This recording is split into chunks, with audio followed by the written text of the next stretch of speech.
시청자 여러분 안녕하십니까? 금요일 뉴스온 시작합니다. 선거가 20일도 채 남지 않은 가운데 국민의힘 내에서는 여전히 윤석열 전 대통령과의 관계 정리 문제 등을 두고 진통이 거듭되고 있습니다. 민주당 이재명 후보는 이틀째 호남에서, 국민의힘 김문수 후보는 오늘은 경기 충청에서 집중 유세를 펼칩니다. 국회 연결합니다. 박정현 기자. 네, 국회입니다. 네, 윤 전 대통령 앞서 김문수 후보에게도 거취 문제를 김 후보 뜻에 맡기겠다는 의사를 표한 걸로 전해지는데 어떤 게 쟁점인가요? 네, 김 후보는 탈당 문제는 윤 전 대통령 결정에 맡길 일이지 강요할 수 없다는 생각이 확고합니다. 윤 전 대통령 역시 자신의 거취는 후보 결단에 달렸다는 입장을 유지하고 있는데요. 윤 전 대통령은 최근 측근들에게 후보 지지율이 올라간다면 또 승리를 위해선 뭐든 할 거라면서도 결국 후보가 결정할 문제라고 공을 넘겼습니다. 그러니까 서로 책임을 전가하고 있는 상황인 건데 당내에서도 대선 국면에서 탈당 문제를 공개적으로 언급하면 안 된다. 탈당이 선거에 도움이 될 게 없다는 등 의견도 분분한 분위기입니다. 이에 반해 김용태 신임 비대위원장은 윤 전 대통령 탈당 문제에 다소 결이 다른 목소리를 내고 있습니다. 아침 라디오 인터뷰에선 오늘 안에 윤 전 대통령과 연락을 취하겠다며 최소한 이번 주말까진 이 문제를 매듭 짓겠다는 의지를 드러냈는데요. 다만 오후 기자들과 만나선 윤 전 대통령과 소통이 있었느냐는 질문에 이미 당의 의지는 명확히 보여드렸고 당은 당대로 준비하는 부분이 있다며 다소 모호한 답변을 내놨습니다.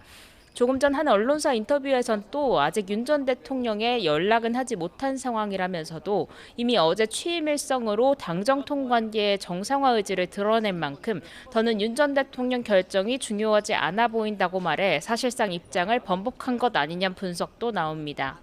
권성동 원내대표도 오늘 5.18 민주묘지 참배리 기자들과 만나 인위적인 탈당이나 출당은 당내 갈등을 심화시킬 수 있으니 윤 전 대통령이 스스로 판단하는 게 맞겠다는 입장을 내놨습니다.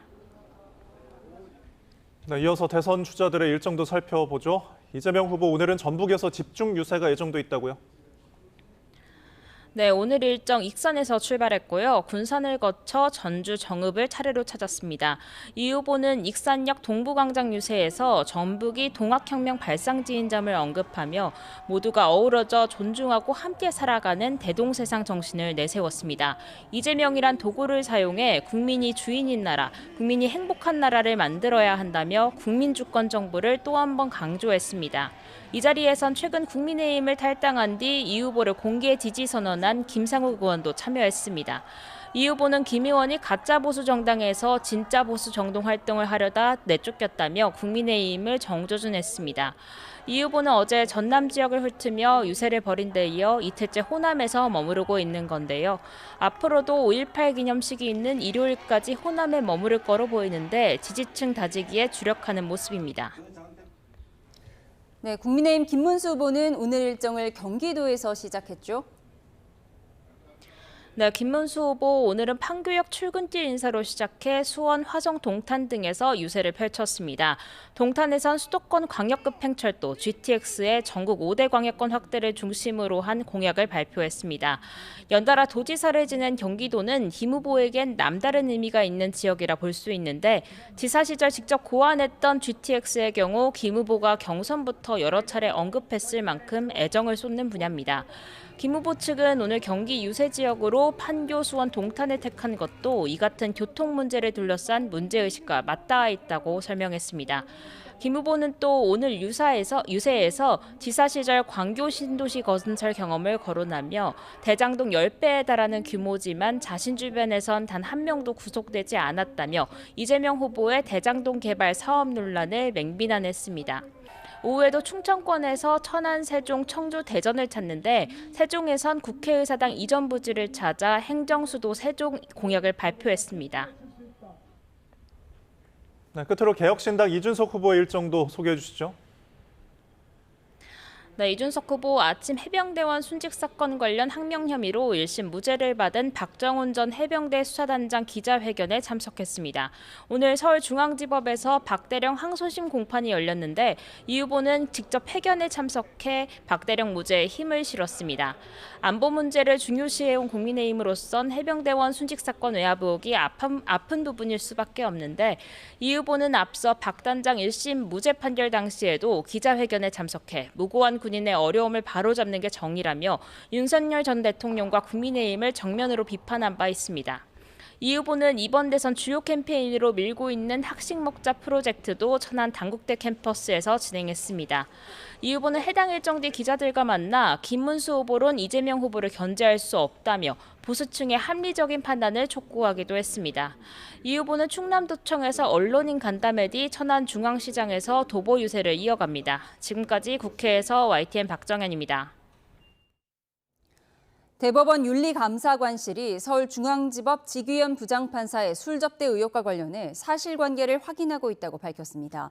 민주당이 의혹을 제기한 지 이틀 만에 감사 담당 부서에서도 입장을 밝힌 건데요. 관련 내용 알아보겠습니다. 김태원 기자, 윤리감사관실 입장 자세히 전해주시죠. 네, 오늘 오전 대법원 윤리감사관실이 지규현 부장판사 술 접대 의혹과 관련해 처음으로 입장을 밝혔습니다. 더불어민주당이 지 부장판사에 대한 의혹을 제기한 지 이틀 만인데요. 대법원 윤리감사관실은 법관이나 법원 공무원의 공직 윤리에 관한 업무를 담당하는 감사부서입니다. 윤리감사관실은 입장문을 통해 지 부장판사에 대한 의혹이 제기된 뒤 사실관계를 확인하고 있다고 전했는데요. 국회 자료와 언론 보도 등을 토대로 가능한 방법을 모두 검토하고 있다고 덧붙였습니다. 나아가 향후 구체적인 비위 사실이 확인된다면 관련 법령에 따라 절차를 진행할 예정이라고 설명했는데요. 만약 사실관계 확인을 거쳐 의혹이 사실로 드러난다면 정식으로 감사가 진행되거나 법관징계법에 따라 징계위원회가 소집될 것으로 보입니다. 이 경우 윤석열 전 대통령 재판을 포함해 진행 중인 내란 사건 재판에도 영향이 불가피할 거란 분석이 나옵니다. 법관의 비위 행위로 논란이 발생해 재판에 대한 신뢰가 훼손될 우려가 있는 경우 재판 사무분담 책임자인 서울중앙지방법원장의 결정에 따라 사건을 다른 재판부에 재배당할 수 있기 때문입니다. 다만 사법부 관계자는 YTN과의 통화에서 향후 내란 사건 재판 진행에 큰 영향을 미칠 수 있는 만큼 법원도 지부장판사의 재판 배제 등에 대해서는 신중한 태도를 취할 수밖에 없다고 설명했습니다. 결국 대법원 윤리감사관실이 사실관계 확인을 거쳐 어떤 조처를 할지에 관심이 쏠립니다. 앞서 더불어민주당은 그제 국회 법사위에서 지부장판사가 지난해 서울 강남에 있는 룸살롱에서 접대를 받았고 관련 사진도 확보했다며 의혹을 제기했습니다. 다만 서울중앙지법은 어제 의혹 제기 내용이 추상적일 뿐만 아니라 구체적인 자료도 제시된 바 없다며 법원이 의혹과 관련해 입장을 밝힐 만한 내용은 없다고 밝혔습니다. 지금까지 서울중앙지법에서 전해드렸습니다. 김건희 여사 일가에 대한 특혜라는 의혹이 일었던 서울 양평고속도로 종점 노선 변경과 관련해 경찰이 오늘 오전 압수수색에 나섰습니다. 오후까지 국토부와 양평군청, 용역사 등 4곳에 압수수색을 진행했는데 이제 확보된 자료를 분석할 전망입니다. 사회부 연결해서 알아보겠습니다. 정인호 기자, 압수수색은 끝난 거죠? 네, 경기 남부경찰청 반부패 경제범죄수사대 수사관들은 오늘 오전 9시부터 동시다발적으로 압수수색을 벌였습니다. 국토교통부 세종청사, 양평군청, 그리고 용역업체인 경동엔지니어링과 동해종합기술공사 등 모두 4곳에서 압수수색이 이루어졌습니다. 국토부와 양평군청을 상대로 한 압수수색은 4시간여 만인 오후 1시 20분쯤에 종료됐고 나머지 용역사 2곳에 대한 압수수색도 2시 50분쯤 모두 끝났습니다. 경찰은 김건희 여사 일가 특혜 의혹이 제기된 서울 양평고속도로 노선 변경 의혹과 관련된 자료 확보에 나선 건데요. 서울 양평고속도로 건설은 국토교통부가 지난 2017년부터 추진한 사업으로 2021년 예비 타당성 조사를 통과한 원안 노선의 종점은 원래 양서면이었습니다. 하지만 2년 뒤인 2023년 국토교통부가 강상면을 종점으로 하는 안을 두고 사업성을 검토하는 전략 환경 영향 평가를 진행하자 김건희 여사에 대한 특혜라는 비판이 이어졌습니다. 민주당은 종점에서 500m 거리인 강상면 일대에 김 여사 일가가 보유한 부동산이 있어 경제적 이득이 생길 것이라고 주장했습니다. 그러면서 정치적 입김이 작용해서 국토부가 강상면 종점 변경을 검토한 것으로 보인다고 의혹을 제기했습니다. 이에 원희룡 당시 국토교통부 장관은 특혜는 없었다면서 사업 중단을 선언했고 서울 양평고속도로 건설 사업은 현재 진행되지 않고 있습니다. 다만 민주당과 야권 시민단체들이 원 전 장관이 노선 변경을 지시한 것으로 보인다며 직권남용 혐의로 공수처에 고발장을 제출해 관련 수사가 이어지는 상황입니다. 사건은 검찰을 거쳐서 지난해 7월 경찰에 배당돼 고발인과 참고인 조사 등이 진행됐습니다. 원 전 장관은 아직 경찰 조사를 받지 않은 것으로 파악됐습니다.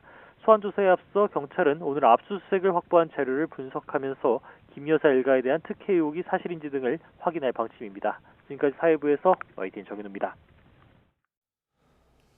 지난 1월 서부지법 폭동 당시 취재진 등을 폭행하고 법원에 침입한 혐의를 받는 4명에 대한 1심 판결이 나왔습니다.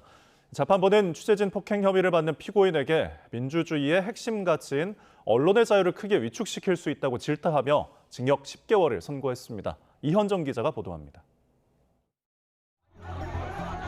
지난 1월 윤석열 전 대통령 구속영장 발부 전후로 법원 안팎에서 난동을 벌인 혐의를 받는 4명에 대한 선고가 나왔습니다. 서울 서부지방법원은 방송사 취재진을 폭행한 혐의로 재판에 넘겨진 60대 남성 우모 씨에게는 징역 10개월을 선고했습니다. 재판부는 정치적 견해가 다른 뉴스를 자주 보도하는 방송사에 일한다는 이유만으로 취재진을 무차별적으로 폭행한 건 도저히 용인될 수 없다고 강조했습니다. 그러면서 언론의 자유는 민주주의의 핵심 가치인데 구 씨의 행동은 언론의 자유를 크게 위축시킬 수 있다고 질타했습니다. 법원 담을 넘어 청사에 침입한 혐의를 받는 60대 남성 안모 씨에게도 징역 10개월을 선고했는데 재판이 자신의 견해와 다르다는 이유로 불법적으로 법원을 공격하는 것은 법원을 심각하게 위축시키고 법치주의를 후퇴하게 만든다고 지적했습니다.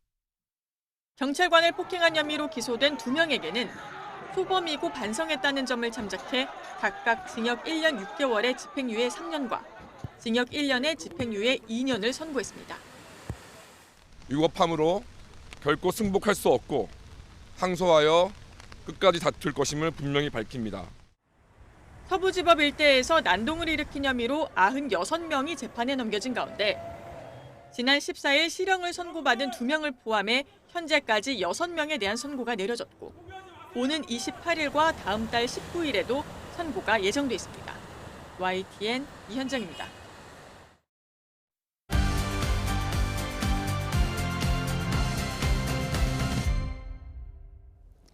정치의 겉과 속을 들여다보는 정치온 시작합니다. 오늘은 김상일 정치평론가, 강전의 국민의힘 대변인과 함께합니다. 어서 오세요. 안녕하세요.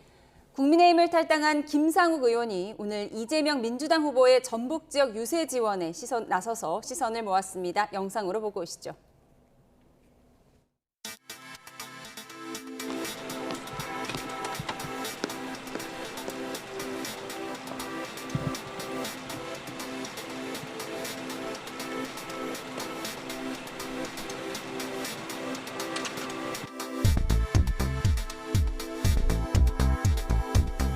만에 하나라도 탄핵 기각이 된다면 저는 국회에서 죽을 때까지 단식 투쟁 들어갈 겁니다.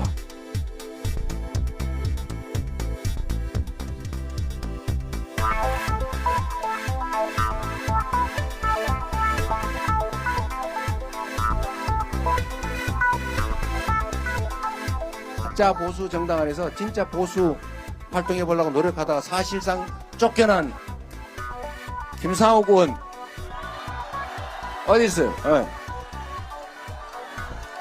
박수로 환영해 주십시오. 우리 이재명 후보님이 그래서 어떻게 보면 참된 보수주의자면서 또 참된 진보주의자입니다. 저도 이재명 후보님이 대통령이 되시는데 최선을 다하겠습니다. 감사합니다.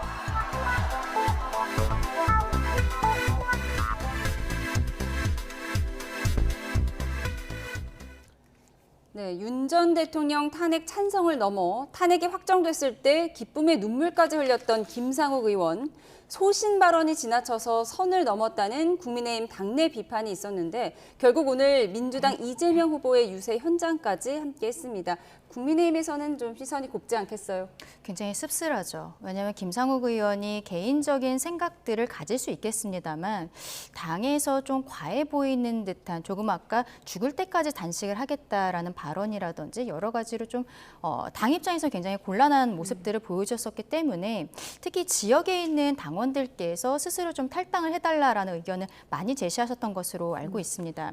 결국에 뭐 어떻게 보면 예상했던 대로 탈당을 했는데 근데 지금 모습이 이재명 대표에 대해서 굉장히 힘을 실어준 듯한 모습이 있고 또 더 나아가서는 민주당으로 입당하는 것이 아니냐라는 얘기들도 나오고 있는 것이죠. 근데 김상욱 의원이 저희 당 입장에서는 초선이기도 하고 젊은 의원으로서 보여줬었던 패기라든지 이런 것들이 있는데 지금 이 상황에서 민주당으로 넘어가게 되면은 저희 당은 아무래도 뭐 경선 과정에서 함께 있었던 후보들도 함께하지 않는 모습들이 있는데 젊은 의원이 넘어가는 것 역시 여기에 대해서는 당에서 그리고 당원들께서는 안타까운 상황일 수밖에 없는 것입니다.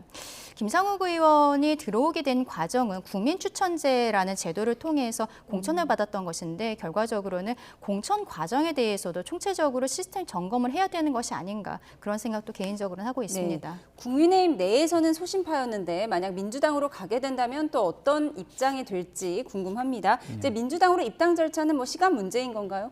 글쎄요, 그거는 뭐 본인의 정치적인 어떤 결정인 것이죠. 어떤 본인이 정치를 앞으로 해나가는 데 있어서 민주당에 그 합류해가지고 하고자 하는 바가 있고 그 민주당의 힘을 빌어서 또 해야 되는 일이 있다면 당연히 입당을 할 것이고요.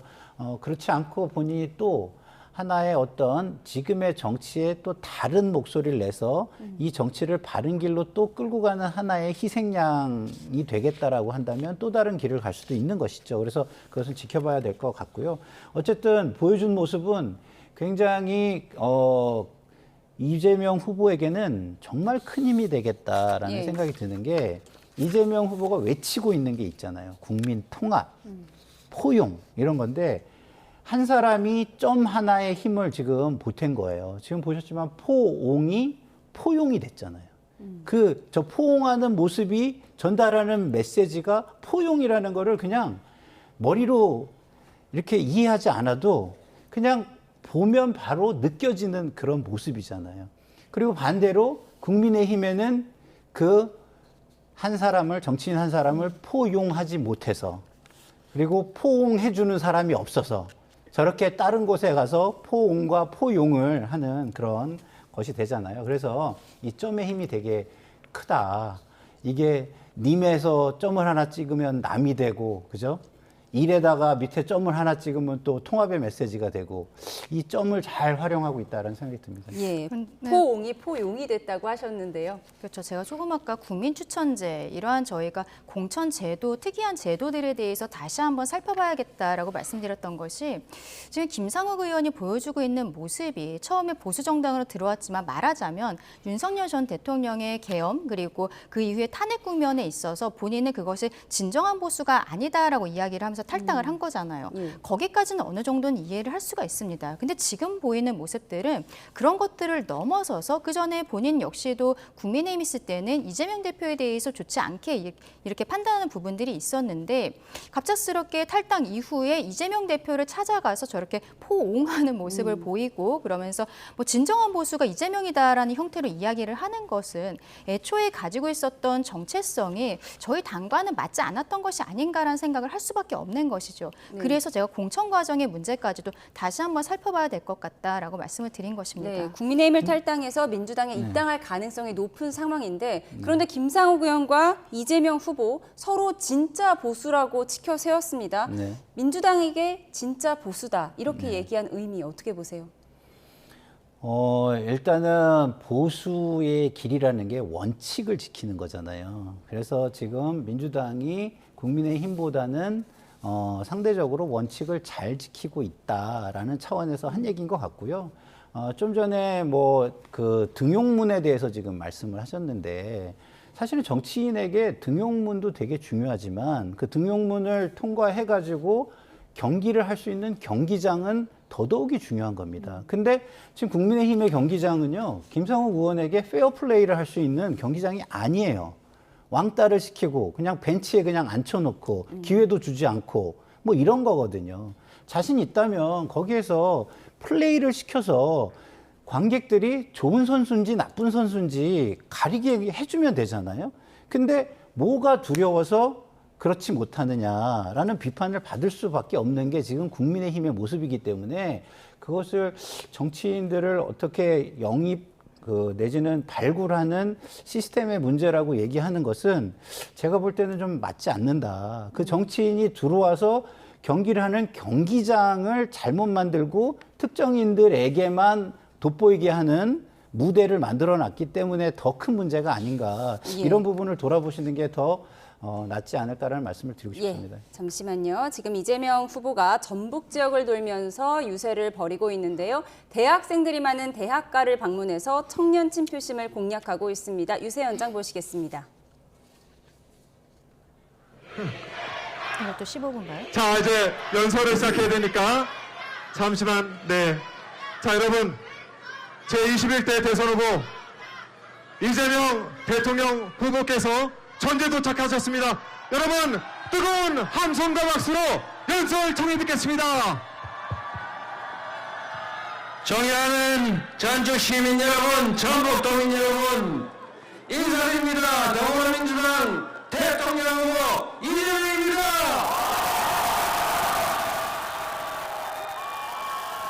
다가오는 6월 3일에는 반드시 이겨서 살아온 대한민국, 진짜 대한민국 확실하게 만들어서 보답드리겠습니다. 비 오는데 이렇게 많은 분들이 나와 계셔서 참으로 감사드립니다. 어제도 전남 일대를 순회할 때 비가 장대비가 내렸는데 한 분도 가시지 않고 그 긴 시간을 기도해 주셔서 제가 눈물 나던데 오늘도 꼭 그렇습니다, 여러분. 여러분, 절실해서 그러신 거죠? 절박해서 그런 거죠? 6월 3일에 우리가 힘을 모아서 꼭 해야 될 일이 있어서 그런 것이죠. 여러분의 그 간절한 소망을 결코 잊지 않겠습니다. 철저하게 준비하고 철저하게 성찰해서 반드시 이겨내고, 그리고 국민이 주인으로 존중받고 국민들이 희망을 가지는 행복한 대한민국 꼭 만들겠습니다. 여러분과 함께 손잡고 나아가겠습니다. 감사합니다, 여러분.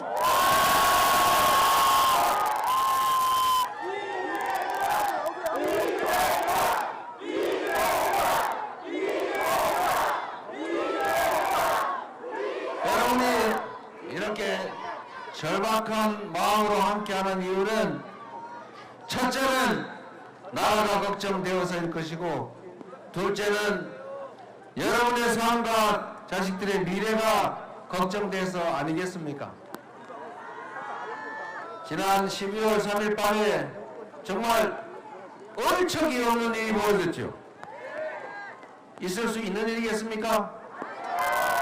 정말 바로 옆에 있으면 거시기 해보고 싶었는데 그럴 수는 없고, 어쨌든 우리 국민들께 호소드려서 우리 국민들이 신속하게 국회를 둘러싸 주셔서 우리 국회의원들이 담을 넘어서 결국 비상계엄을 해제했습니다. 그리고 우리 국민들의 그 위대한 저력으로 결국 그 폭력적인 윤석열 정권을 권좌에서 끌어내리지 않습니까? 얼마나 대단한 국민입니까, 여러분? 바로 여러분이 그 역사의 주인들 아닙니까? 우리 전주 시민 여러분을 포함한 전북 도민 그리고 대한민국 국민들은 참으로 위대한 존재들입니다. 나라가 위기에 처할 때마다 기득권자들의 무능과 무책임으로 나라가 망할 위기에 처할 때마다 발벗고 나서서 나라를 구한 건 다 힘없는 우리 국민들이었습니다. 그렇지 않습니까? 그 엄혹한 군사 정권도 우리가 이겨내고, 박근혜 그 무능한 정권도 이겨내고, 그리고 윤석열 12월 3일 밤에 벌어졌던 그 폭언의 시도도 우리가 좌절시키고 있습니다. 내라는 2차로, 3차로 지금도 계속되고 있지만 그러나 우리 국민들의 위대한 저력으로 반드시 이겨내고 새로운 나라로, 공평한 나라로, 그리고 희망 있는 나라로 출발하게 될 것입니다. 6월 3일이 바로 그 첫 출발점 아니겠습니까, 여러분? 이 전북이 동학혁명의 발상지죠. 비록 그때는 미완의 혁명이었지만 결국은 그 영령들의 힘으로 다시 국민들의 나라, 평범한 백성들의 나라, 민주공화국을 우리 손으로 완성해 가고 있습니다. 그 어려운 난관도 다 이겨냈는데 지금 우리가 처한 이 정도의 어려움이야 가뿐하게 이겨낼 수 있을 겁니다. 우리가 힘을 합치면 작은 차이를 넘어서서 서로 존재를 인정하고 단합하면, 화합하면 지금의 이 위기를 기회로 만들어서 전 세계에 자랑할 위대한 대한민국 K-이니셔티브 세계를 주도하는 나라 만들 수 있다고 믿는데 동의하십니까, 여러분? 자신있지요? 네, 민주당 이재명 후보의 전북 유세 현장을 보고 오셨습니다. 저희가 앞서 2시 뉴스에서는 국민의힘 김문수 후보의 유세 현장을 같은 시간만큼 보여드렸다는 점도 함께 말씀드립니다. 네, 대담을 이어가도록 하겠습니다. 국민의힘에서는 윤 전 대통령의 탈당 여부를 두고 갑론을박이 이어지고 있습니다. 잔류, 자진 탈당, 그리고 강제 출당까지 여러 의견이 속출하고 있는데요. 김용태 비대위원장의 오늘 목소리부터 들어보시죠. 오늘 중으로 또 오후 중으로 좀 연락을 취해서 말씀드릴 수 있도록 하겠습니다. 어제 말씀드렸는데 바로 연락드리는 것이 좀 적절치 않아 보여서 시간을 좀 필요하다고 생각했습니다. 저는 이 문제는 주말까지는 매듭을 지어야 한다라고 생각을 합니다. 아직도 망상에 사로잡혀 있는 거죠. 자기가 자기를 지지하고 자기를 따르는 유권자가 많이 있어서 자기가 움직임에 따라서 이 선거 승패가 달려있다는 식의 망상을 하고 있다는 얘기인데 제가 볼 때 결국 국민의힘은 윤석열 대통령 때문에 이 선거에서 패배할 겁니다.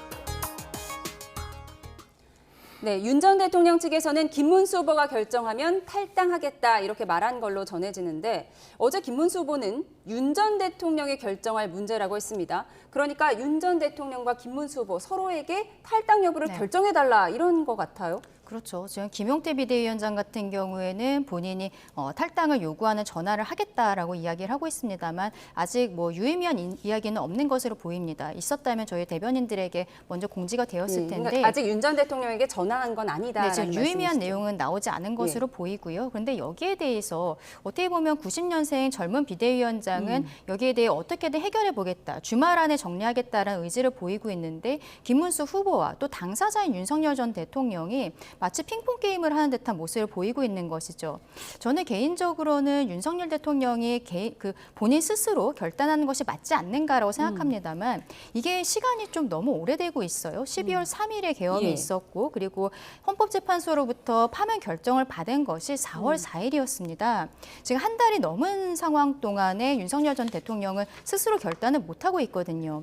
박근혜 전 대통령의 경우에도 파면 결정 이후에 7개월 정도가 지나서 그때는 당에서 탈당 권유라는 것을 했었고 탈당 권유를 받으면 10일 안에 스스로 탈당 신고서를 제출해야 되는데 박근혜 전 대통령이 그걸 제출하지 않았어요. 그걸 제출하지 않으면 당에서 직권으로 제명을 할 수가 있습니다. 그래서 그때 홍준표 당대표가 결과적으로는 7개월 정도 지나서 제명하는 조치들이 있었는데 지금 상황을 보았을 때는 비슷한 절차들을 겪게 됐지 않을까라고 생각을 합니다. 탈당 권유라는 것이 징계 중에 하나로서 압수수색 탈당 권유가 아니라 김용태 비대위원장이 이야기하는 것은 정말로 스스로 결단하도록 말씀을 드리는 과정을 보고요. 그렇게 진행하겠다는 내용으로 보이는데 결국에는 당 내에서의 위원회에서 결정을 내려야 되지 않나. 그리고 지금 정도까지 의견을 제시하지 않는다는 것은 더 이상 시간을 끌 부분들도 아니지 않나라고는 개인적으로 생각합니다. 예, 윤 전 대통령과 김문수 후보의 핑퐁 게임 속에 당 대표급인 김용태 비대위원장이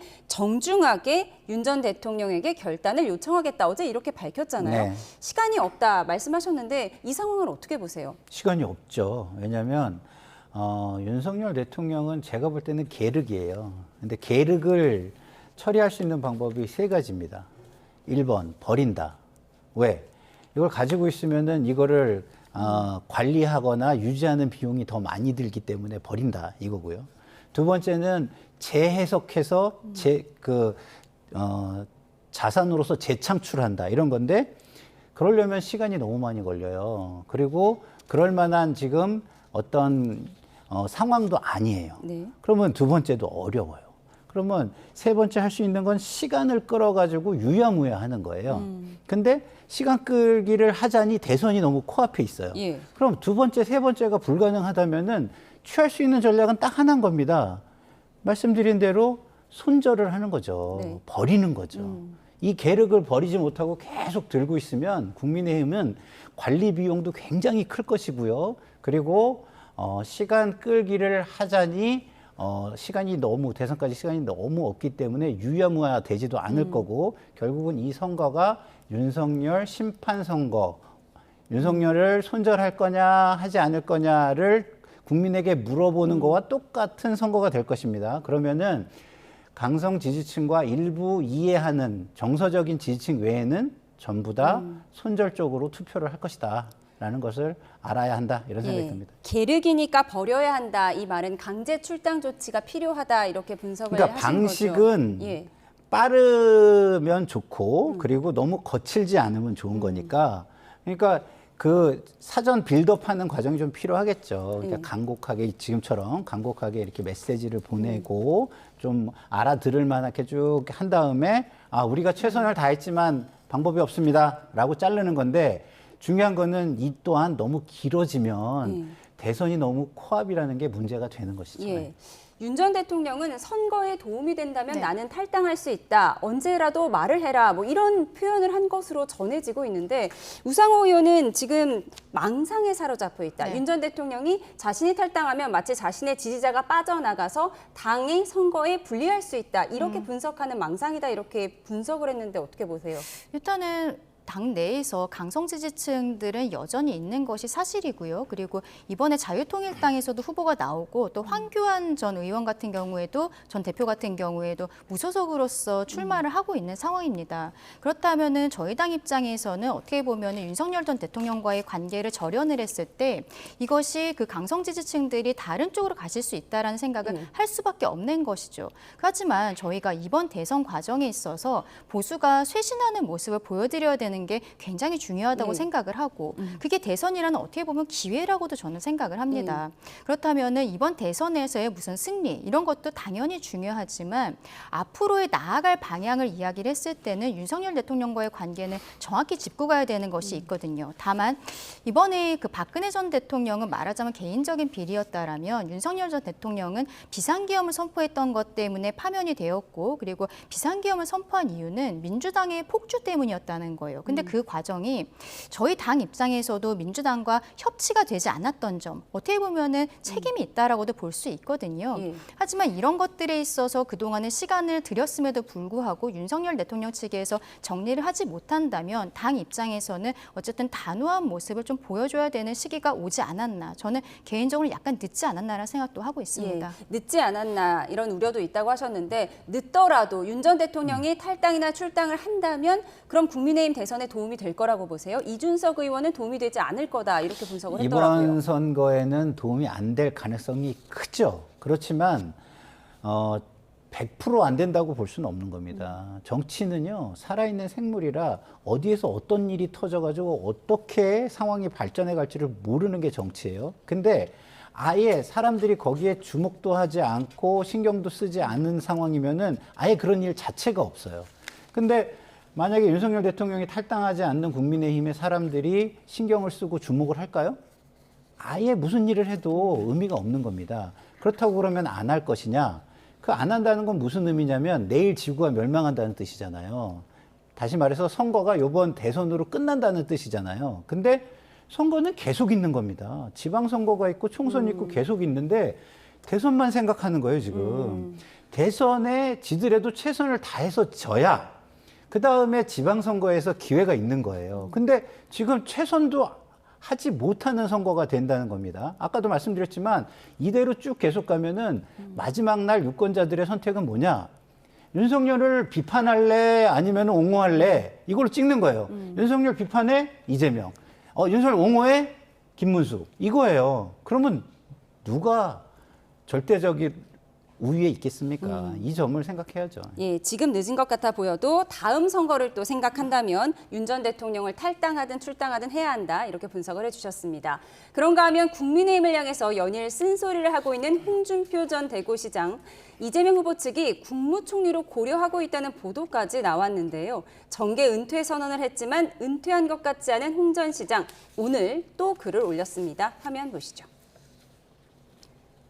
네, 민주당이 집권하면 홍 전 시장을 총리직에 제안할 거라는 보도 이후 정치권이 떠들썩합니다. 민주당과 홍 전 시장 측 모두 부인하긴 했지만 국민의힘 측에서는 초조할 수밖에 없겠죠. 김문수 후보가 홍 전 시장을 달래기 위해 이번 주말 친홍계인 김대식 의원을 하와이 특사로 보낸다는 이야기도 나오는 상황입니다. 홍 전 시장 이에 대한 글도 올렸습니다.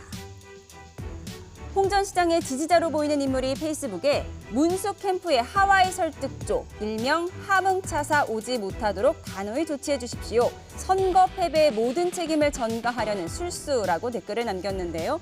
여기에 문수 형에겐 안타깝지만 김대식 의원에게 오지 말라고 했다는 답을 달았습니다. 이미 탈당한 당이라고요. 이른바 홍준표 총리설에 대한 민주당 내 의견도 엇갈렸는데요. 국민의힘의 반응까지 이어서 듣고 오시죠. 홍준표 후보가 가지고 있는 보수적인 정책들, 사실 민주당 입장에서는 보수적 정책이건 진보적 정책이건 지금 국민들이 먹고 사는 데에 필요하다고 하면 모두가 받아들일 수는 되어 있습니다. 그러나 문제는 홍준표 후보를 전체 정책을 총괄하는 총리까지 추천하기에는 굉장히 진보적인 아젠다를 해야 될 내용들이 많이 남아있기 때문에 저희 당 입장에서도 굉장히 부담이 있습니다. 제안하신 적이 있습니까, 당에서? 누군가 제안하고 누군가 들었다는 이야기를 들은 적은 없습니다. 제가 아마 저희 당에서 홍준표 전 시장님하고 가장 최근에 같이 밥을 먹은 사람인 것 같은데 홍준표 시간 다 됐습니다. 일단 저 국정에 대한 여러 가지 고민을 많이 해오셨기 때문에 저희들이 많은 것들을 다음에 함께 또 모시고 한번 대화할 수 부분을 있습니다. 또 이 부분.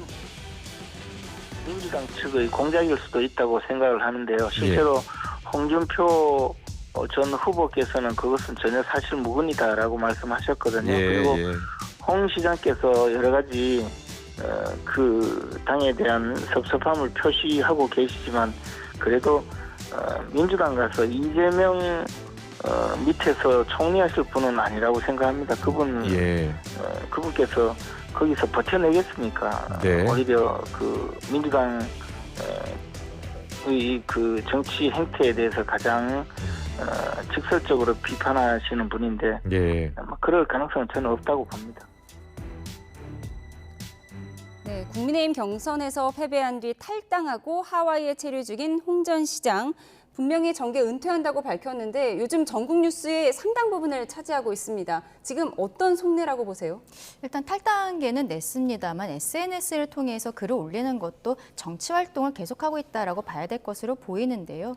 아무래도 당에 대한 서운함이 굉장히 크신 것으로 보입니다. 그것이 이재명 대표가 지금 원하는 말하자면 통합하고 그리고 뭐 말하자면은 중도 보수 정당이다라고 이야기를 했기 때문에 거기에서 홍준표라는 이름을 자꾸 오르내릴 때 있는데 이재명 대표 입장에서는 앞서 김상욱 의원과 마찬가지로 어떠한 보수층의 영입이라든지 이런 것들로서 통합하는 이미지 정말로 대권 주자로서의 큰 면모를 보일 수 있는 부분들이 있는 것이거든요. 서로 간에 어떻게 보면 윈윈이라고도 할 수 있겠습니다만 홍준표 시장께서는 오히려 저런 모습을 보이는 것이 저희 당의 원로로서 아무리 탈당계를 제출했지만 맞지 않지 않나라고 생각을 합니다. 그리고 총리설이라는 것은 저는 말이 안 된다고 생각하는 게 홍준표 시장께서 탈당을 하신 것도 사실 대통령이 되고 싶다라는 거였잖아요. 그런데 이재명 대표든 뭐 어쨌든 민주당 정권 하에서 총리로서 이분이 마지막을 하실까요? 만약에 총리가 됐을 때 그 다음에 민주당 내에서 다음번 대권 주자가 되겠다라고 하실 가능성이 높고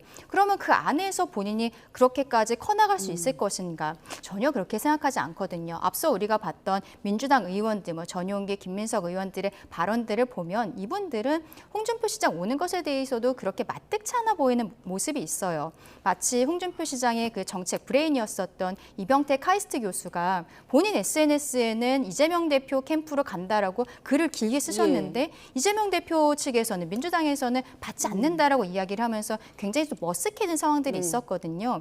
지금 상황은 홍준표 전 시장께서 실제로 뭐 민주당을 돕는다거나 그런 것은 아니지만 화난 감정들을 해결하는 과정 그리고 이재명 대표 입장에서는 이미지 확장 이런 것들이 서로 맞물려서 이러한 모습들이 보이는 게 아닌가 생각합니다. 예, 이재명 후보가 당선되면 초대 총리로 홍 전 시장을 고려하고 있다. 물론 양측에서 부인하고 있지만 지금 정치권 파장은 꽤 큰 상황인데요. 네. 김재원 비서실장은 민주당의 공작이다 이렇게 얘기를 했어요. 어떻게 보세요? 뭐 그거는 뭐 입증 책임이 본인에게 있으니까 입증을 하셔야 할 거고요. 입증을 못 하신다면 오히려 그런 얘기를 하는 것이 노이즈 마케팅이 될 것입니다. 왜? 지금 이렇게 물어보시잖아요.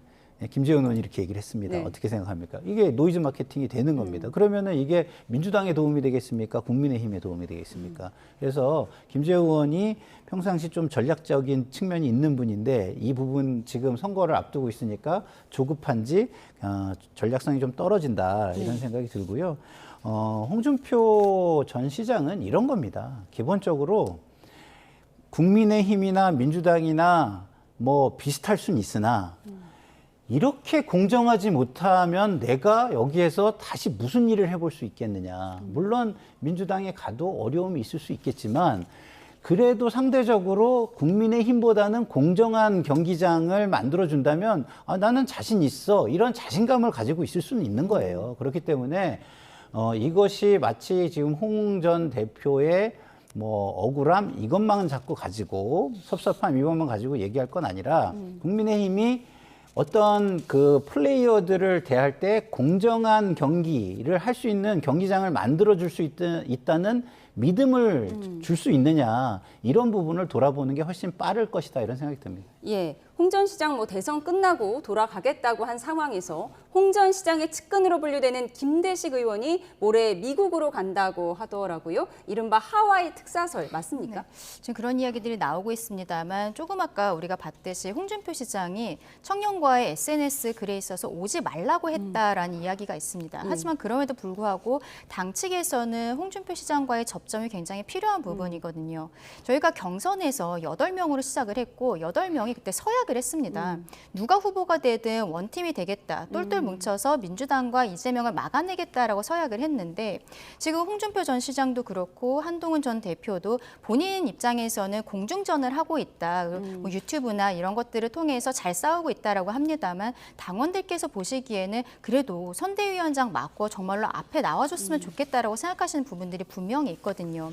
근데 홍준표 시장이 최근에 이런 것들을 넘어서서 이재명 대표와 함께하는 듯한 이런 이미지를 주는 것은 저희 입장에서는 8명이 함께하지 못한 것을 넘어선 뼈아픈 부분이라고 생각을 합니다. 그러면은 저는 뭐 개인적으로는 김대식 의원이 완전히 여기에 대해서 어떤 설득하는 과정은 실질적으로 어려울 것이라고 생각합니다면 가서 감정적인 부분들을 좀 누그러뜨리는 부분들이 있지 않을까. 적어도 글에 계속적으로 당에 대해서 안 좋게 쓰시는 부분들, 당에 굉장히 서운함이 많으신 거거든요. 여기에 대해서 오해는 풀 것은 풀고 이렇게 와야 되지 않나라고 김대식 의원이 생각합니다. 홍준표 후보를 후보를 데려올 수 있다고 생각하세요? 저는 오시지는 않을 거라고 생각해요. 하지만 가서 당에서 본인을 버렸다라고 지금 생각을 하고 계시기 때문에 당에서 사람이 비행기를 타고 하와이까지 간다는 것은 쉬운 일이 아닙니다. 또 대선을 앞두고 있기 때문에 왜 왔는지도 잘 아실 것이고, 그러면 얼굴을 보고 본인과 친한 사람이 와서 다독여졌을 때는 적어도 당에게 그 내부 저격을 하는 글 같은 것은 좀 자제하실 수도 있는 부분들이 있거든요.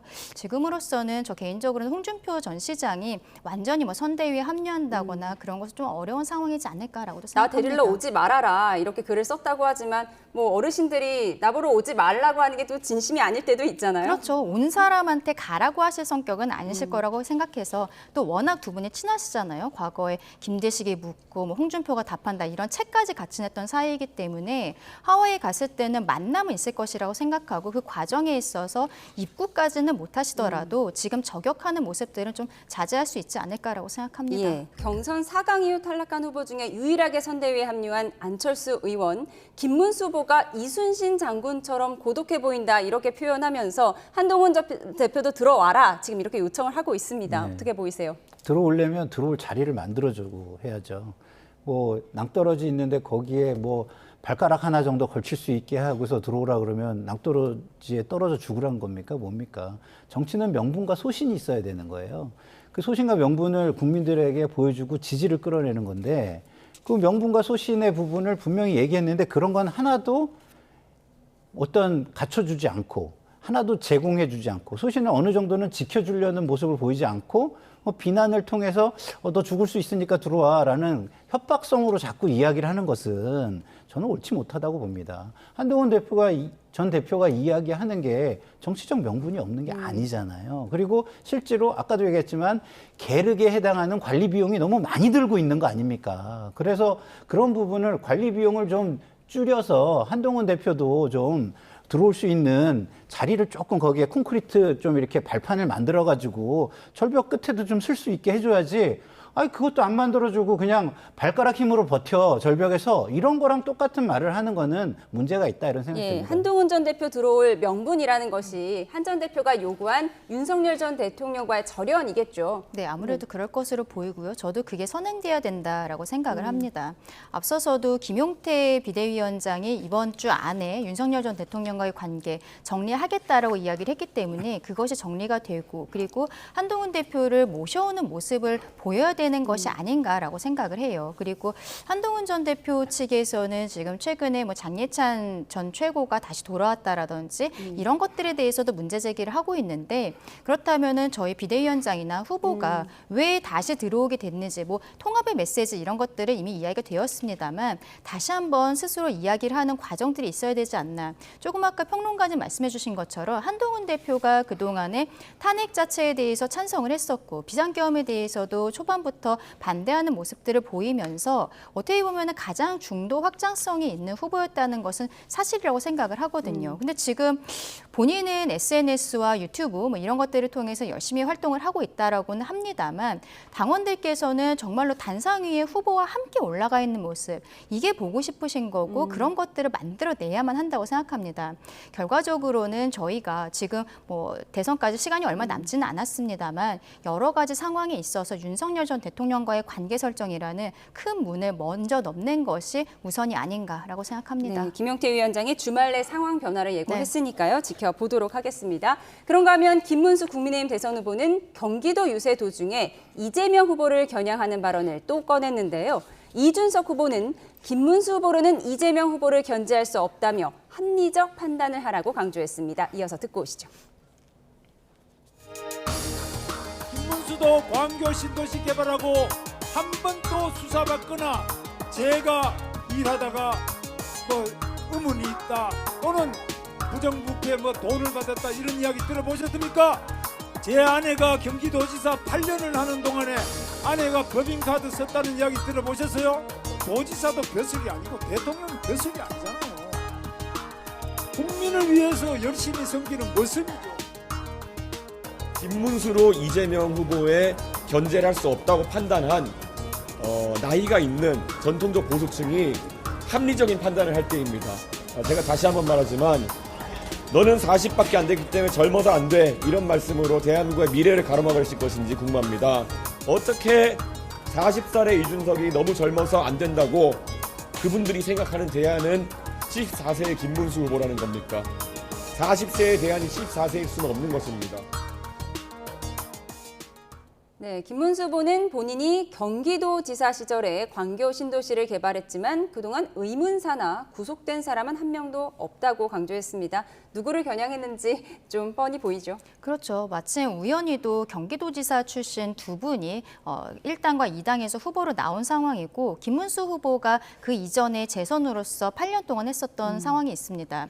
근데 본인이 그 8년 중에서 6년 동안 삼성전자를 계속 찾아가서 삼성전자를 경기도로 유치하는 것에 앞장섰고 그리고 GTX 개발이라든지 그게 그때부터 시작이 되었기 때문에 최근 개통이 될 수 있었던 것이거든요. 정책적인 부분에 대해서 계속 이야기를 하고 그러면서 본인은 그 과정에 아무런 비리가 없었다. 지금 이런 것들, 청렴한 이미지를 강조하기 위해서 이재명 대표와의 어떤 대척점을 만들기 위한 워딩이 아니었나라고 생각을 합니다.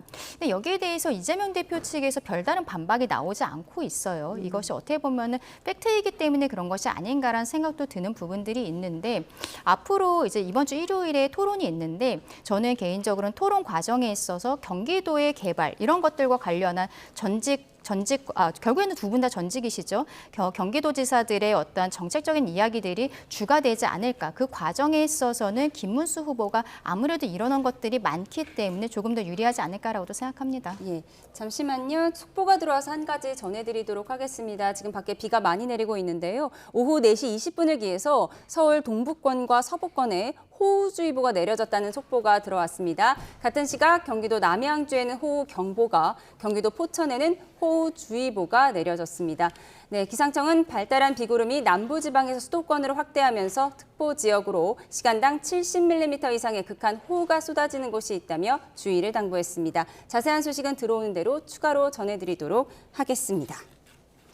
네, 이준석 후보 이야기를 좀 해보도록 하겠습니다. 김문수 후보로는 이재명 후보를 이길 수 없다. 그러니까 합리적인 판단을 해달라고 밝혔는데 아무래도 TV토론을 앞두고 있어서요. TV토론에서는 어떤 젊은 후보의 강점을 발휘할 것 같아요. 글쎄요. 근데 그러려면 지금의 구도가 굉장히 약하고 그다음에 후보 개개인의 이야기가 잘 들려야 그런 어떤 장점이 발휘가 될 텐데 지금은 그게 아니에요. 지금은 지난 정권의 잘못을 심판할 것이냐 아니냐 이 구도가 너무 강해요. 네. 강해서 이준석 후보가 좀 좋은 얘기를 하더라도 상대적으로 다른 이슈들을 전부 다 지금 심판론이 블랙홀처럼 빨아들이고 있기 때문에 그렇게 효과를 발휘하기가 쉽지 않습니다. 네. 마찬가지예요. 김문수 후보가 아까 광교 얘기를 한 것도 마찬가지입니다. 모든 국민이 탄핵 이후에 당신들은 꼴 보기 싫고 당신들 말은 듣기 싫어하고 귀마개를 하고 돌아섰어요. 그럼 먼저 해야 되는 게 뭐죠? 그 귀마개를 빼게 하고 그다음에 돌아선 사람을 다시 돌아서서 나를 보게 해야 되잖아요. 근데 귀마개 끼고 돌아선 사람들을 향해서 뒤에서 계속 외치기만 하는 거예요. 그게 무슨 의미가 있죠? 그러니까 사람들의 귀마개를 빼고 돌아서게 하는 작업이 뭐냐? 과거에 대한 책임을 인정하고 이렇게 우리가 잘못한 거 인정할 테니까 이 바탕 위에서 우리가 어떻게 잘할 수 있어 라는 얘기를 해야 그래? 하고 관심을 갖고 보는 거예요. 근데 계속해서 그 잘못해가지고 너네 꼴 보기 싫어 했는데 그거에 대한 얘기는 안 합니까? 돌아설 필요가 없잖아요, 유권자들이. 그래서 지금 상황은 아무리 저런 얘기를 하고 이준석 후보도 얘기를 해도 유권자들의 마음은 이미 듣기 싫은 거에 대해서 귀 막고 돌아서 있는 상태다. 그러려면 그걸 먼저 해결해 줘야 된다 이런 생각이 듭니다. 그렇다면 이번 일요일에 토론회가 그렇게 큰 영향을 끼치지 않을 수 있다. 이렇게 저는 예상하시나요? 큰 영향을 끼치기 어렵다고 봐요. 네, 어떻게 보세요? 토론회가 어느 정도 영향을 줄 거라고 보세요? 근데 저도 평론가님 말씀에 어느 정도 동의를 하는 게 토론회에서 정책적인 이야기들을 한다고 했을 때도 어쨌든 결과적으로 언론에 나오는 것들은 윤석열 전 대통령과의 관계를 어떻게 설정할 것인지 거기에 대해서 이준석 후보 그리고 이재명 후보가 모두 김문수 후보에게 물어볼 거거든요. 근데 그때까지 지금 당이 정리가 되지 않는다면 거기에 대해서 우물쭈물하는 답변 그것으로서 모든 언론은 도배될 수밖에 없는 시스템입니다.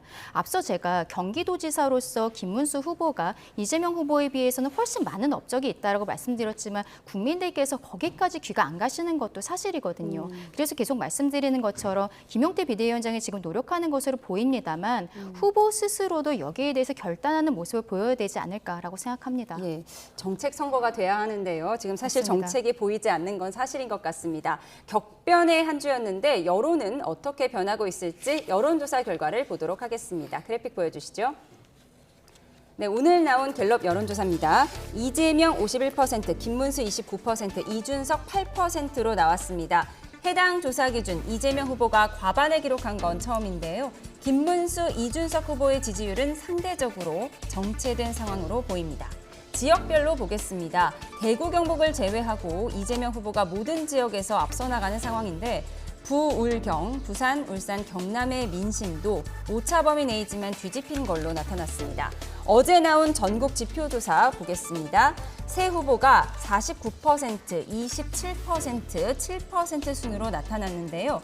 한덕수 전 총리가 포함된 한 주 전 조사와 비교를 해보도록 하겠습니다. 한 주 전 조사입니다. 한덕수 전 총리와 김문수 후보의 합이 35%였는데요.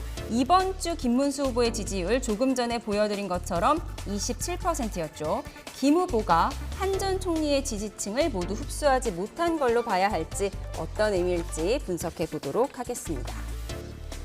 네, 조사 기간마다 조금씩 차이는 있지만 어쨌든 한덕수 전 총리의 지지율과 김문수 후보의 지지율 지난주에 35%였는데 이번 주에는 김문수 후보의 지지율이 27%란 말이죠. 네. 차이가 있습니다. 어떻게 보이세요? 그러니까 이제 이거는 그 이전 조사에서 그 예측된 게 그대로 지금 나타나고 있는 거죠. 왜냐하면 이전에 한덕수 후보로 단일화가 되면은 김문수 후보의 몇 프로가 한덕수 후보를 지지하겠습니까? 예. 김문수 후보로 단일화되면 한덕수 후보의 몇 프로가 지지를 하겠습니까? 할 때 그때 한덕수 후보의 지지층에서는 70%대였어요. 그러니까 딱 그 정도 수준의 지금 상승이 이루어진 거니까 뭐 예측 이미 예견된 일이었다 이런 생각이 듭니다. 그러면 이 예견된 것은 왜 예견이 됐냐? 변화가 없기 때문에 예견이 된 거거든요. 그러면 지금 변화를 만들어내지 않는 한은 과거에 예견됐던 것들이 변화할 리가 별로 없다라는 거예요. 그리고 더더군다나 이재명 후보의 지지도가 50%를 넘는다는 건요. 이게 심리적 마지노선이거든요. 심리적 마지노선은 뭐냐면 중도층이 결정을 했다라고 확신을 하느냐 안 하느냐예요. 그러면 중도층이 우리 쪽으로 왔구나라고 하면은 사람들은 신나서 으쌰 하면서 우리 투표하러 가자 하면서 더 가게 돼 있고요. 그리고 중도가 결정을 끝냈다라고 하면 이번 게임은 틀렸네라고 생각하고 지는 쪽에서는 투표를 더 안 할 가능성도 더 높아질 수도 있는 겁니다. 그렇기 때문에 제가 볼 때는 지금 시간이 없다 계속 우리가 얘기하는데 정말로 시간이 없는 겁니다. 희망사항만 현실은 보지 않고 본인들의 희망사항만 머릿속에 넣고서 그 희망만 계속 꿈꾸고 있는 것은 선거 운동을 실효적으로 그리고 효율적으로 하는 것이 아닐 수 있다라는 걸 좀 깨달아야 되지 않나 싶습니다. 예, 저희가 앞서 안철수 후보의 영상을 보여드리는 과정에서 안철수 후보의 이름 자막이 잘못 나간 점을 말씀드립니다. 시청자 여러분께 사과드리겠습니다.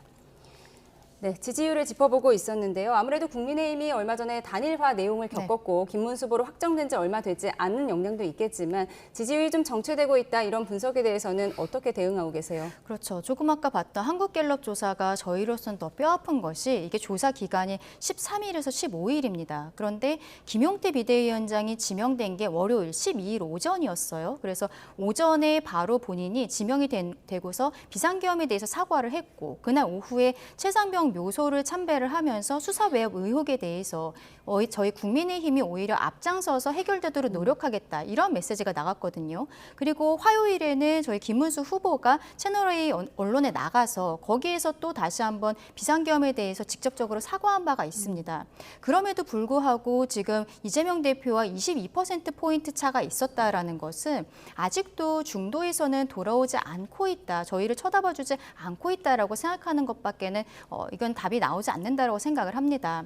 앞서 한덕수 후보와 그 김문수 후보가 둘로 따로 나눠져 있었을 때 35%가 나왔지만 이번에 27%로 오히려 8%포인트가 빠졌다라는 것은 한덕수 후보가 당시에는 조금 더 중도 확장적이다라는 이미지들이 있었거든요. 결과적으로는 함께하지 못하게 됐지만 이낙연 전 대표를 만난다라든지 정대철 헌정회장과의 계속적으로 교류가 있었다라든지 이런 좀 개헌적인 모습들이고 그리고 중도 확장적인 특히 민주당 쪽에서도 비명계 세력과 연대할 수 있는 이런 모습들이 열려 있는 것으로 보였는데 지금 김문수 후보로서 단일화가 된 이후에는 한덕수 후보가 함께하지 않는 것들도 있지만 중도 확장적인 모습들이 나오지 않고 그리고 윤석열 대통령과의 관계에 대해서 정리를 못하고 있기 때문에 비상계엄 자체에 대해서는 김문수 후보도 계속적으로 잘못됐다라는 것은 얘기를 하고 있었어요. 근데 탄핵에 대해서 반대했던 것들이 국민들께서 지금도 그 생각을 갖고 계신 것인지 궁금해하시는 부분이거든요. 이런 것들을 정리를 해야만 저희가 치고 올라갈 수 있지 않을까라고 생각합니다. 이번 주말에 윤 전 대통령과의 절연 여부가 결정이 되면 또 다음 주에 여론조사에 반영될 수도 있을 것 같습니다. 네, 정치원 여기까지 듣겠습니다. 지금까지 김상일 정치평론가, 강전의 국민의힘 대변인과 함께했습니다. 고맙습니다.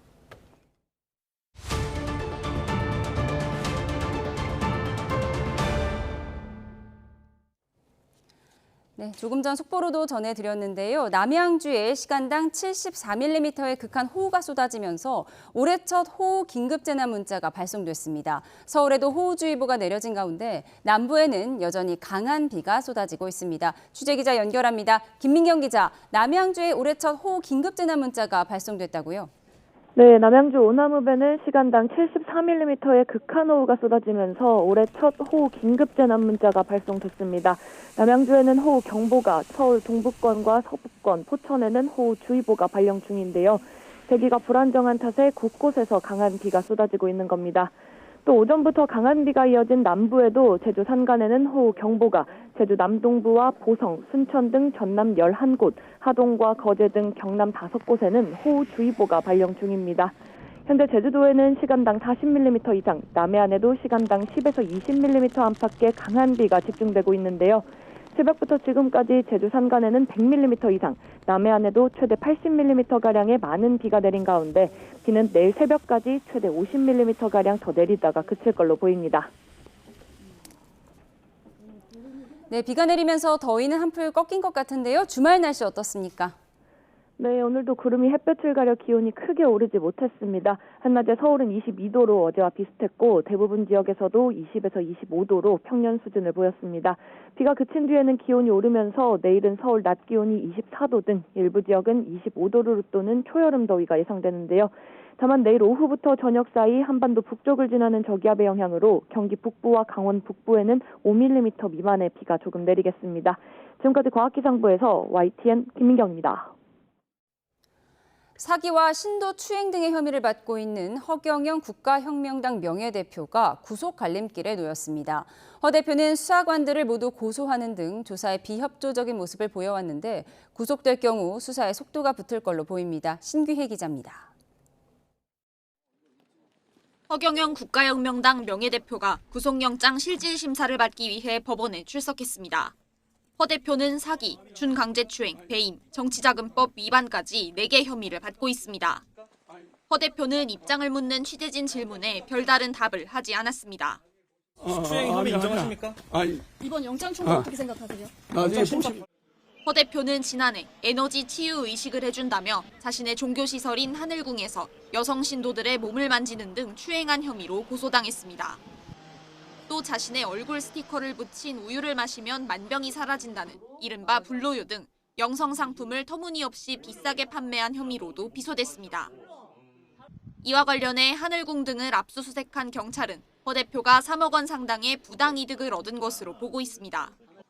또 이렇게 얻은 법인 수익금을 허 대표가 자신의 정치활동 자금으로 유용한 것으로 의심하고 있습니다. 허 대표는 수사 초기부터 자신을 음해하려는 세력이 기획 고소를 한 것이라며 혐의를 부인해왔습니다. 허위 내용을 퍼뜨려서 하늘궁을 망하게 하겠다고 제시한 문건입니다. 최근에는 경찰 수사가 공정하지 않다고 주장하며 수사관들을 모두 고소하기까지 했습니다. 이런 가운데 허 대표 신병이 확보되면 경찰 수사에도 속도가 붙을 것으로 보입니다. YTN 신계입니다. 2022년 1월 6명이 숨진 광주 화정동 아이파크 붕괴와 관련해 서울시가 시공사인 HDC 현대산업개발에 영업정지 1년의 처분을 내렸습니다. 회사 측은 이번 처분에 대해 즉각 집행정지 가처분을 신청하고 행정처분 취소 소송도 진행할 방침입니다. 김연아 기자입니다. 2022년 1월 7명의 사상자를 냈던 광주 화정동 아이파크 건설 현장 붕괴 사고. 무단 설계 변경으로 바닥 하중을 2.2배나 늘리고 강도가 떨어지는 불량 콘크리트를 사용하며 콘크리트가 채 마르기도 전에 건물을 쌓아 올리는 총체적 부실 시공이 원인으로 꼽혔습니다. 사고 발생 3년여 만에 시공사인 HDC 현대산업개발에 영업정지 1년의 행정처분이 내려졌습니다. 서울시는 부실 시공으로 인한 중대한 손괴나 인명피해 초래와 중대재해 발생을 이유로 각각 영업정지 8개월과 4개월씩 총 1년을 처분했습니다. HDC 현대산업개발 측은 영업정지에 따른 손해금을 3조 6천억 원으로 추산했습니다. 그러면서 즉시 집행정지 가처분을 신청하고 행정처분 취소 소송도 내겠다고 밝혔습니다. 집행정지 신청이 받아들여지면 행정처분 취소 소송 판결 때까지 영업에 영향이 없고 향후 영업정지 효력이 발생해도 이전에 도급 계약을 체결했거나 허가, 인가 등을 받아 착공한 공사는 그대로 진행할 수 있습니다. 현대산업개발은 이미 2021년 17명의 사상자를 낸 광주 학동 건물 철거 현장 붕괴 사고와 관련해서도 부실 시공과 하수급인 관리 의무 위반으로 각각 8개월씩 영업정지 처분을 받았지만 이후 하수급인 관리 의무 위반은 과징금 조치로 바뀌면서 6,600억 원 규모의 용두 1구역 공공재개발을 따내 대형 참사의 책임을 피해간다는 비판이 나옵니다. YTN 김현아입니다. 선거 유세를 하다 보면 후보들이 서로 마주치는 건 비일비재합니다. 그런데 이번 대선에선 이런 묘한 방식으로 만나는 경우도 있네요. 영상으로 준비했습니다. 전남 순천에서 열린 민주당 유세 모습입니다. 이재명 후보, 궂은 날씨에도 거리에 나온 시민들에게 머리 위 하트를 그리고 넙죽 큰 절도 합니다. 자, 이 자리에는 또 한 명도 참석을 했는데요. 본인 이름을 쓸 수 없는 땡땡땡 의원님 모셨습니다.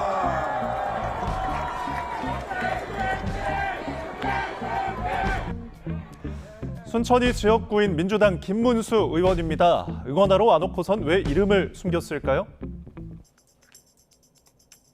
국민의힘 기호 2번 김문수 후보에게 표가 갈 우려가 있기 때문에 최대한 그거를 이제 차단하기 위해서 제 이름 자체를 절대 안 밝혀야 되겠다. 계속 뭐 유세하실 때는 이제 이름을 땡땡땡으로 하실 생각이세요? 저는 그냥 이제 땡땡땡입니다 이렇게 하거나.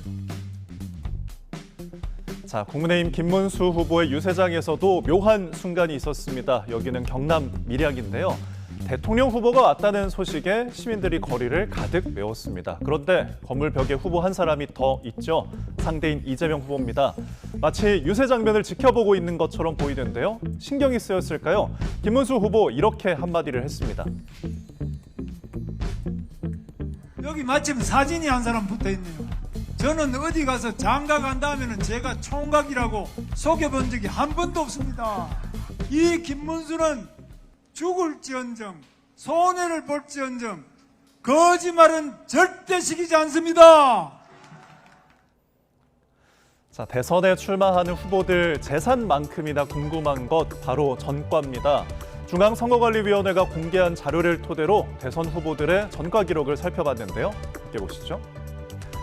먼저 민주당 이재명 후보입니다. 공무원 자격 사칭과 음주운전, 특수공무집행 방해 3건의 범죄 기록이 있고 모두 벌금형을 선고받았습니다. 변명의 여지 없이 제가 음주운전 한 사실은 다시 반성하고 또 사과드립니다. 죄송합니다. 정말 죄송하고요. 시립의료원 설립운동하다가 특수공무집행 방해로 대표였기 때문에 수배됐다 처벌받은 전력이 하나 있고. 국민의힘 김문수 후보 역시 전과가 3개 있습니다. 국가보안법 위반으로 징역형, 집회시위법 위반, 그리고 감염병 예방관리법 위반으로 벌금형을 선고받았습니다. 제가 학생운동을 1970년부터 시작해서 구속, 해고, 또 삼청교육 대상에 대해서 피신도 하고 감옥도 가고 제 발언 중에 상처받으신 분들이 계신다면 저는 진심으로 사과를 드리고 민주노동당 권영국 후보도 노조법 위반과 집회시위법 위반, 법정 소동 등 4건의 전과가 있습니다. 이 밖에 개혁신당 이준석 후보, 자유통일당 구주화 후보, 무소속 황교안 후보 등 전과가 없었습니다. 가장 전과가 많은 후보는 무소속 송진호 후보였습니다. 1997년부터 2018년까지 부정수표 단속법 위반을 포함해서 사기와 근로기준법 위반 등 모두 17건의 전과가 있었습니다. 대선 후보들의 전과를 모두 합치면 몇 개가 되는지 따져봤는데요. 모두 27개였습니다. 제주 에이펙 통상장관회의가 폐막한 가운데 안덕근 산업부 장관은 제이미슨 그리어 미국 무역대표부 대표와 만나 관세 협상을 하고 있습니다. 곧 회동이 끝날 걸로 보이는데요. 취재기자 연결해 자세히 들어보겠습니다. 최하영 기자, 한미 통상수장이 관세 협상을 위해서 3주 만에 다시 만난 거죠? 네, 미국발 관세 전쟁 속에 제주에서 열린 아시아 태평양 경제협력체 에이펙 통상장관 회의가 계기가 됐습니다. 안덕근 산업통상자원부 장관은 오후 4시 반부터 제이미슨 그리어 미국 무역대표부 대표와 회동하고 있는데요. 만남은 30분 정도로 예정돼 있어 잠시 뒤면 끝날 것으로 보입니다. 이번 논의는 한미 관세 협상 실무 협의 진행 상황과 앞으로의 방향을 논의하는 중간 점검 성격이 될 것으로 보입니다. 지난 14일 그리어 대표가 방한한 뒤 한미는 국장급, 차관급 협의를 이어가며 사실상 사흘 동안 릴레이 회담을 벌였습니다. 현재 한미는 지난달 2+2 협의 이후 관세, 비관세와 경제 안보, 투자 협력, 통화 정책 4가지 분야에서 실무 협의를 진행하고 있습니다. 다만 미국 측이 18개 나라와 동시에 관세 협상을 하고 있어 우리나라와의 협의에 속도를 내지 못하는 모양새인데요. 게다가 우리 정부도 조기 대선을 앞두고 관세 협상 관련 중요한 결정은 차기 정부로 넘기는 분위기라 오늘 만남에서 큰 진척이 이뤄지긴 어려울 것으로 전망됩니다. 이번 만남에서 어떤 대화가 오갔는지는 오후 5시 반에 있을 안덕근 장관 기자간담회에서 공개될 예정입니다. 네, 이런 가운데 그리어 대표가 오늘 조선업계 관계자를 만났죠? 네, 미국이 한국과 조선 협력에 얼마나 관심이 높은지 보여주는 대목인데요. 그리어 대표가 오늘 오전 HD 현대 정기선 수석 부회장과 별도로 만났습니다.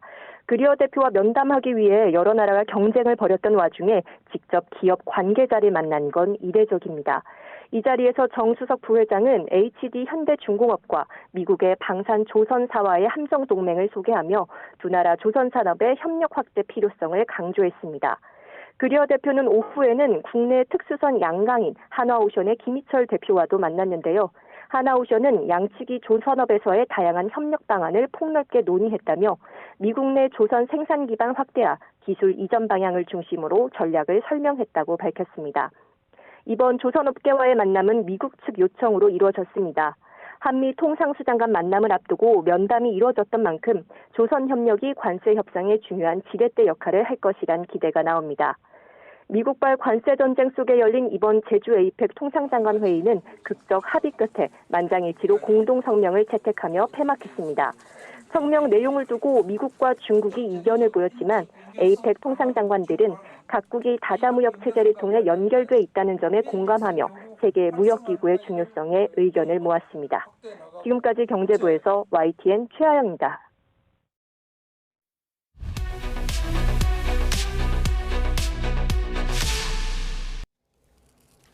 네, 윤석열 전 대통령 내란 혐의 재판을 맡고 있는 지귀현 부장판사가 룸사롱 접대를 받았다는 주장에 대해서 대법원이 사실 확인 절차에 착수했다고 밝혔습니다. 네, 한편 경찰이 김건희 여사 일가에 대한 특혜 논란이 일었던 서울 양평 고속도로 종점 노선 변경과 관련해 오늘 압수수색에 나섰는데요. 양지민 변호사와 함께 관련 이슈들 짚어보겠습니다. 어서 오십시오. 안녕하세요. 네, 모든 제보에 대해서 윤리감사관실이 나서지는 않을 텐데 이번에 국회 법사위에서 의혹을 제기한 지 이틀 만에 조사가 시작된 거죠? 맞습니다. 지난 5월 14일에 국회 법사위에서 처음으로 이 접대 의혹이 나왔습니다. 그러니까 본인이 같이 술자리를 할 수 없는 이해관계인과 술자리를 가졌고 그리고 이 집판사가 한 번도 돈을 내지 않았다라는 이제 의혹이 불거진 것인데요. 네. 이 의혹이 불거진 이후에 이제 법원 차원에서는 내용이 추상적이었 상황이어서 사실 적극적으로 뭐 감찰을 해야 된다라든지 아니면 어떤 감사가 필요하다라는 입장은 아니었던 것으로 보이는데 이틀 만에 그러한 입장이 바뀌어서 5월 16일에 결국에는 윤리감사관실에서 이 사실관계 확인에 나섰다라는 이야기가 나옵니다. 네, 그럼 윤리감사관실에서 어떤 절차를 받게 되나요?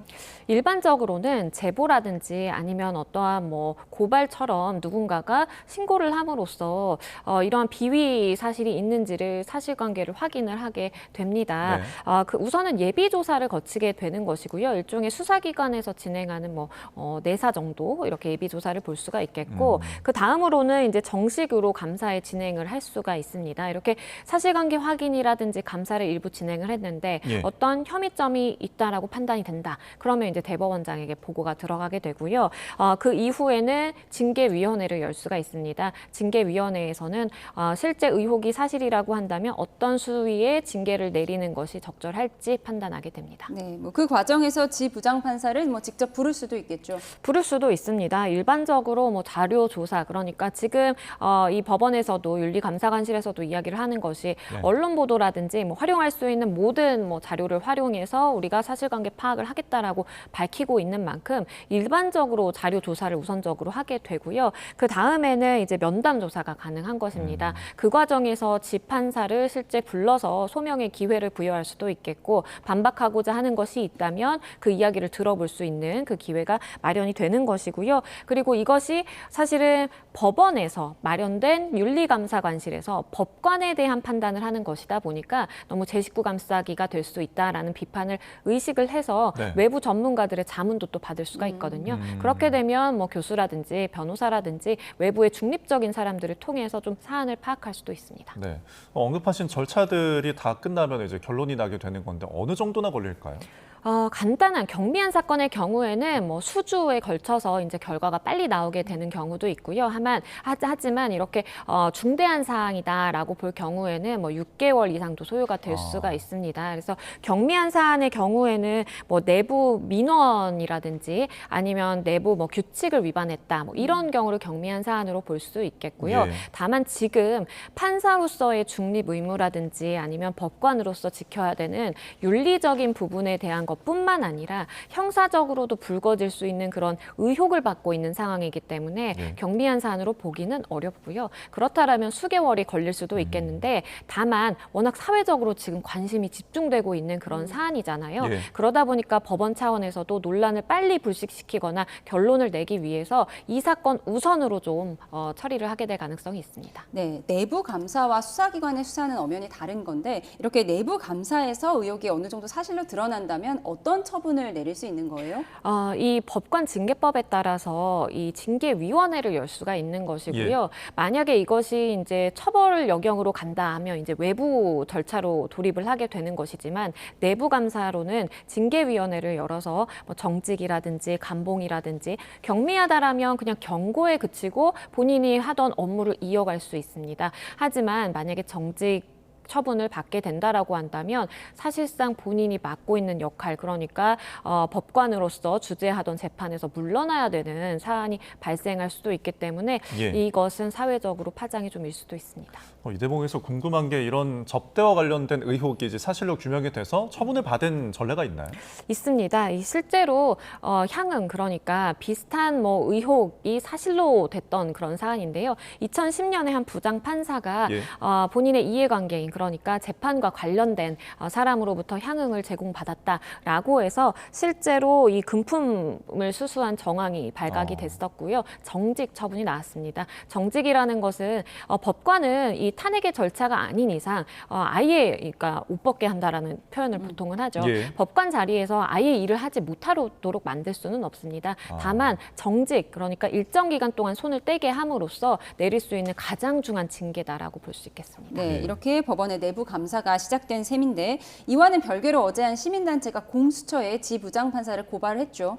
맞습니다. 그러니까 이것이 투트랙으로 갈 가능성이 있는 것이에요. 아직 의혹 수준이고 뭐 사실관계가 확인된 바는 없지만 이것이 사실이라고 한다면 충분히 본인이 윤리적인 책임 내지는 징계 책임뿐만 아니라 형사법적인 책임을 물게 될 가능성도 있는 부분이 있기 때문에 이것을 공수처에 이제 고발을 하게 된 것이고요. 공수처가 이제 고발 사건이기 때문에 지 판사를 실제로 소환을 해서 불러서 조사를 이어갈 가능성이 있겠고, 그러면 법원 내부의 징계 절차는 징계 절차대로 진행이 되고, 그리고 형사적으로 공수처에서 이 지 판사에 대한 따로 이제 수사가 진행돼서 투트랙으로 갈 가능성도 있습니다. 네.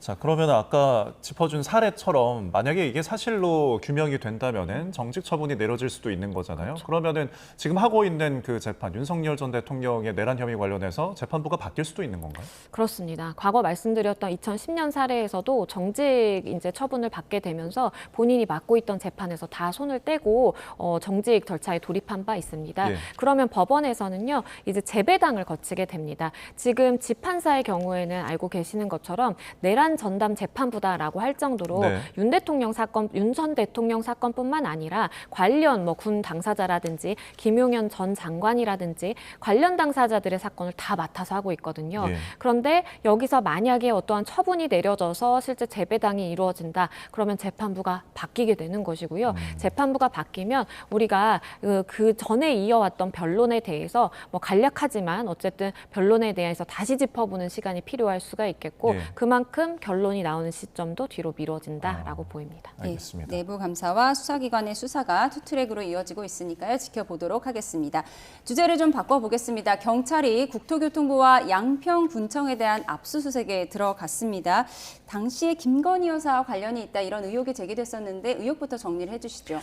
이 의혹은 2023년에 불거졌습니다. 네. 이 서울 양평 고속도로를 개설을 함에 있어서 노선이 바뀌게 되는데 그 노선의 변경이 실질적으로 김건희 여사 가족들이 소유한 땅을 맞춰서 이 종점으로 설계가 변경이 됐다라는 의혹이 제기됐고요. 네. 당시에 원희룡 국토교통부 장관이었는데 이러한 특혜를 일부러 준 것이 아니냐라는 의혹이 불거졌었고 당시에 민주당 측에서 강한 의혹 제기가 있던 상황이었습니다. 네, 그러니까 지금 원래 시점이 2년 전에 시작이 됐는데 2년 후에 지나서 지금 계속해서 경찰이 압수수색을 하는 거는 좀 시점이 늦은 건 아닌가 싶은데요. 그렇죠. 조금 지연된 감이 있습니다.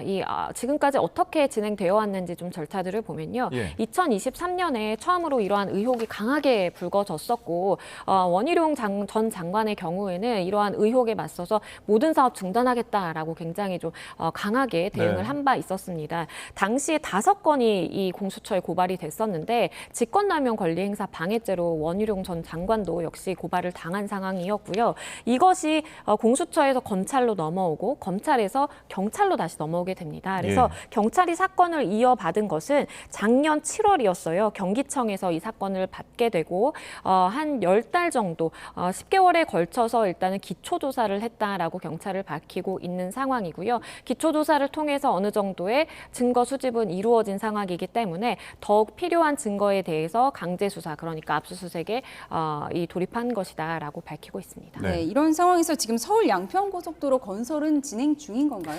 일부 구간이 진행이 되다가 당시에 원희룡 전 장관이 중단을 시킴으로써 네. 지금 개시되지 못하고 있는 상황입니다. 그래서 당시에 이제 이 근처에 땅을 가지고 있던 분들 내지는 이러한 사업에 연관된 여러 가지 회사들 다 모든 관계인들이 굉장히 반발이 심했었고요. 당시에도 관련해서 소송도 많이 이어지고 있는 것으로 알고 있습니다. 네, 그럼 압수수색을 하고 났으면은 이제 경찰에서 수사를 진행하고 있잖아요. 그럼 원 전 장관을 다시 불러서 뭐 이렇게 조사할 수도 있는 건가요?